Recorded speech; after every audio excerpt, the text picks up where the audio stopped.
Halo para sahabat, apa kabar? Berjumpa kembali dengan saya Matias Putra. Kembali di hari Minggu yang indah ini kita akan terus memikirkan tentang kehidupan dalam wisdom-wisdom yang ada tentunya. Kali ini saya mau mengajak kita memikirkan tentang sebenarnya berapa lama sih kita bisa bertahan di dunia atau di bumi, dan apa sih yang harus kita kerjakan di dunia selama kita hidup. Oke teman-teman, tetap bertahan, jangan kemana-mana, kita akan lanjutkan wisdom ini tentunya. Oke, saya coba kalau kita berpikir sebenarnya berapa lama sih kita bisa hidup, ya kan? Dan kita lihat, tentu kalau kita lihat ya, zaman sekarang itu kelihatannya sudah sulit berpatokan. Dulu orang mengatakan bahwa kalau orang Asia atau Indonesia, katanya survei menunjukkan rata-rata sekitar umur 60 tahun.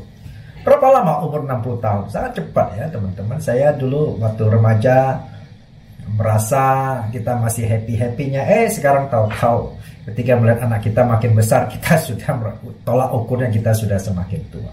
Lalu seberapa sih sebenarnya kita bisa bertahan hidup? Saya akan bacakan satu statement yang menarik ya.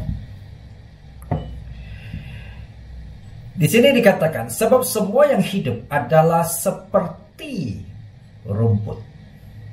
Ya, nanti kita pikirkan. Dan segala kemuliaan seperti bunga rumput. Rumput menjadi kering dan bunga gugur. Jadi yang pertama, statement dikatakan semua yang hidup, ya, yang hidup, semua yang hidup ini, baik yang seperti tumbuh-tumbuhan, hewan dan manusia kita tentunya. Semua yang hidup seperti rumput. Apa artinya? Rumput itu tidak akan bertahan lama maksudnya. Rumput itu hanya sementara saja, ya kan? Dan segala kemuliaannya, ya kebanggaan Anda, ya kuasa yang Anda miliki, ya kehebatan yang Anda bangga-banggakan ini, kemudian itu hanya seperti bunganya saja. Artinya apa? Kalau rumput menjadi kering, otomatis apa yang terjadi? Bunganya pun gugur. Bahkan sering kita melihat ya, bunga itu muncul di pagi hari dan malamnya sudah sudah senyap, sudah kusut dan layu begitu. Ya, berarti singkat sekali. Ya, statement ini menarik. Nah, kalau kita tahu bahwa hidup kita ini singkat sebenarnya, lalu apa sih yang kita kejar di dalam dunia ini? Itu kan yang penting kita pikirkan teman-teman ya. Misalnya, banyak orang kita melihat bahwa hidup ini ya biasanya dimulai dari mereka atau berambisi mengejar harta. Dan setelah mereka mendapatkan banyak harta, akhirnya mungkin mereka juga ada muncul sebuah kejenuhan, sehingga kalau harta saja tidak akan cukup, tidak akan puas, ya. Dan kita melihat ya, orang yang sudah mendapatkan harta, ya memang kalau ketika kita nggak punya, kita kepingin, setelah kita memilikinya dan akhirnya ternyata mereka merasakan bahwa titik kepuasannya tidak sampai di situ saja, gitu kan. Nah, saya baru membaca satu media yang mengatakan bahwa itu dunia dikejutkan ya, dunia dikejutkan dengan melihat gudangnya si Ratu Elizabeth yang barusan meninggal dunia di Inggris ya. Jadi apa? Tadi saya pikir ada misteri apa gitu, temanya kan menarik ya. Ternyata setelah dibuka, saya melihat, saya membaca, itu tamat dan gudangnya itu bukan barang rongsokan. Tetapi itu isinya itu apa? Emas batangan semua gitu kan. Aduh gitu, yang gudang itu. Nah, bisa dibayangkan. Nah, setelah itu so what gitu kan. Nah, meninggal juga gitu ya. Jadi, nah itulah ya. Orang berusaha mencari harta-harta, tetapi kita melihat bahwa pada akhirnya jadi barang ya, boleh katakan taruhnya di tempat yang biasa orang taruh rongsokan, gudang kan. Sekarang banyak harta pun akhir masuk gudang dan tidak bisa dinikmati semua juga, ya kan. Lalu kemudian setelah orang merasa tidak puas setelah mengejar harta, lalu mereka mengejar kuasa kan, kita melihat ya. Setelah orang punya harta, mereka sudah mencari kuasa, mencari popularitas, mencari jabatan, mencari ya supaya orang itu bisa tunduk sama dia, bisa taat sama dia karena hartanya, karena kekuasaan jabatannya, dan lain sebagainya. Apakah itu salah? Tentu tidak ya. Karena kalau kita bukan itu yang kita kejar, lalu hidup kita ngapain gitu kan ya. Tetapi sebenarnya ada satu hal yang sangat penting agar kita tidak semata-mata, karena apa? Kedua ini akan berakhir ketika hidup kita berakhir begitu kan. Dan ada statement mengatakan bahwa pada akhirnya semua nasib manusia itu atau makhluk hidup itu sama, apa? Menuju kuburan kan. Ya, lalu apa sih yang sebetulnya kalau kita percaya bahwa keberadaan kita ada di dunia karena kita diciptakan oleh pencipta ya? Jadi oleh Tuhan itu sendiri, maka sebenarnya apa sih? Apakah benar Tuhan hanya menginginkan kita taruh di dunia ini hanya ya kita mencari harta, tapi ada batas setelah itu Anda juga nikmatinya terbatas. Lalu mencari kuasa, kuasa itu juga akan banyak berakhir. Hari ini kita melihat itu kan banyak tinggal sejarah kan ya. Mereka yang dulu kita hanya baca saja, wah orang ini hebat dan sebagainya. Hari ini mana dia? Ini berakhir semuanya. Tetapi pencipta itu pasti menginginkan kita untuk mendapatkan atau mengerjakan sesuatu sebetulnya. Lalu apa? Saya bacakan satu statement juga yang sangat menarik ya. Di sini dikatakan bahwa kita ini sebenarnya diperintahkan oleh pencipta untuk menjadi terang, atau menjadi terang atau membawa terang kepada sebuah bangsa atau kehidupan atau seseorang yang kita kenal yang masih di dalam kegelapan. Ya. Jadi bagaimana maksudnya? Apa maksudnya? Jadi kita disuruh membawa terang.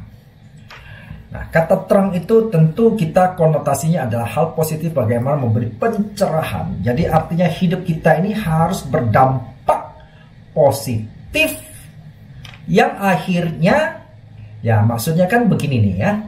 Terang dengan gelap itu kan kontradiktif. Jadi selalu dikonotasikan kalau gelap itu adalah orang yang tentu ya kita bisa ilustrasikan orang berjalan kegelapan itu kan bingung ya, arahnya kemana, hidupnya nggak jelas dan sebagainya. Nah, kita sebagai pembawa terang adalah menerangi agar orang itu tahu arah tujuan mereka itu kemana gitu. Sehingga mereka itu bisa hidup di dalam hal-hal yang positif, hidup di dalam hal-hal yang berdampak positif bagi masyarakat, sehingga dia bisa maju. Dan satu hal, agar orang itu bisa mendapatkan wisdom dan pada akhirnya hidup mereka itu diselamatkan, termasuk mereka bisa yang tadinya mungkin tidak mengenal asal-usul mereka itu karena ada penciptaan yang luar biasa di Tuhan, dan mereka pada akhirnya bisa mengenal pencipta mereka, dan mereka tahu asal mulanya dari mana dan mau kemana. Oke, sekarang hal yang menarik, kita itu diminta menjadi terang. Membawa terang tentu kita sendiri harus menikmati terang itu sendiri. Kita ini harus hidupin itu terang itu sendiri kan. Kalau kita tidak menikmati, ya bagaimana? Kalau kita sendiri berarti kita dalam kegelapan itu kan nggak mungkin ya. Kalau kita membawa lampu yang mati, artinya tidak bercahaya lagi kepada orang lain, kan berarti dari diri kita sendiri tidak bercahaya ya. Jadi berarti itu kita bukan menerangin orang lain, tapi menjadi penghalang orang lain mau hidup di dalam terang. Oleh karena apa? Oleh karena misalnya lampu yang kita bawa itu sudah rusak dan konslet gitu ya. Jadi ketika orang mencoba menghidupin lampu itu, malah dia jadi konslet lagi. Jadi kita bukan membawa terang tapi penghalang terang. Jadi justru kita akan menjadi pembawa kegelapan. Hati-hati, bagaimana maksudnya? Kita itu harus menghidupi terang. Dan bagaimana maksudnya membawa terang? Apakah segampang itu? Kita tentu tidak. Jadi kalau kita hidup membawa terang, artinya berarti hidup kita ini harus bisa memberi dampak, atau apa yang kita kerjakan, apa yang kita sampaikan, ya hidup kita itu harus bisa berdampak pada orang lain. Sehingga orang lain itu tanpa perlu kita ceramahin pun, itu sebenarnya dari hidup kita itu dia sudah bisa tertarik dan dia artinya melihat terang itu memancar dari hidup kita. Berarti otomatis orang itu akan datang kepada kita. Nah, dan ketika orang itu datang kepada kita, maka terang kita inilah saatnya kita bisa memberikan kepadanya, dan sehingga orang itu pun bisa menikmati terang itu sendiri, sehingga orang itu bisa mendapatkan pencerahan dalam kehidupannya. Nah, ini yang sangat menarik. Jadi bagaimana prinsipnya agar kita bisa menjadi terang yang benar-benar bisa menerangi hidup orang lain, dan pada akhirnya dikatakan akan orang itu mendapatkan keselamatan baik di dunia maupun di akhirat nanti. Okay. Nah, sebagai syarat untuk bisa membawa terang itu memang tidak gampang. Karena ketika kita untuk menjadi terang, kita dibutuhkan beberapa hal yang sangat prinsip. Prinsip pertama itu adalah prinsip pengorbanan. Nah, teman-teman, kalau kita melihat itu lilin ya, nah, kan biasanya lilin sebagai terang penggambar untuk menerangi dunia yang gelap. Lilin itu kita melihatnya ketika kita hidupin lilin, ketika itu terang terus dia memancarkan terang, apa yang terjadi? Maka yang terjadi dalam dirinya adalah ada sebuah pengorbanan yang luar biasa.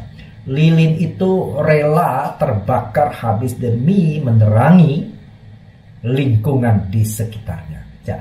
Jadi ketika kita mengatakan kita menjadi terang, maka kita penting mau hidupin terang itu apa? Jadi kita butuh, maka kita perlu belajar itu namanya bagaimana kita harus rela berkorban di dalam diri kita. Apa misalnya? Banyak hal ya. Di antaranya adalah misalnya kadang-kadang tidak gampang kita korbankan kita punya hak kita yang paling, ya kan? Kita selalu mengatakan ini kok kalau saya lakukan ini nggak adil ini. Nah, memang tidak adil gitu. Kalau kita mau menjadi terang seperti lilin itu menjadi terang, mana mungkin kita bisa memberi keadilan kepada dia, ya kan? Dia rela menghilangkan diri ya, demi menerangi untuk Anda dan saya. Gitu. Nah, kalau dia tuntut hak, nah, tidak boleh ya, dia dibakar gitu. Nah, demikian juga kita, itu yang memang tidak gampang. Seringkali kita merasa kok ini saya lakukan begini, kok balasannya kayak begini. Nah, kalau kita tuntut itu berarti kita bukan menjadi terang. Oke. Okay? Nah, kedua, apa yang mesti kita korbankan? Yang paling tidak gampang adalah reputasi, karena ketika kita mau menjadi terang, kita harus merendahkan hati di hadapan lingkungan yang mau kita terangi, begitu. Sehingga banyak hal akan kita buang tentang siapa diri kita. Kan sekarang orang maunya kalau ketemu, kamu belum kenal siapa saya ya. Wah, sombong yang luar biasa. Ya kan, kamu ini siapa? Nah, itu kan seringkali kan yang terjadi seperti itu. Nah, ketika kita punya terang, kata-kata ini sudah nggak cocok kita pakai, ya kan? Jadi ketika kita menjadi terang, maka pengorbanan itu adalah kita harus merendahkan hati menjadi pelayan. Nah, kalau Anda ini posisinya bos, ada posisinya bisa kadang-kadang merasa wah ini saya ini edukasinya tinggi ini kan, masa saya harus lakukan ini, saya harus berrendah hati dan halus. Nah, itulah, kalau itu berarti tidak bisa ya menjadi terang, karena Anda masih menuntut hak Anda ya. Sedangkan kalau kita jadi terang, kita harus menundukkan diri, melayani orang lain gitu.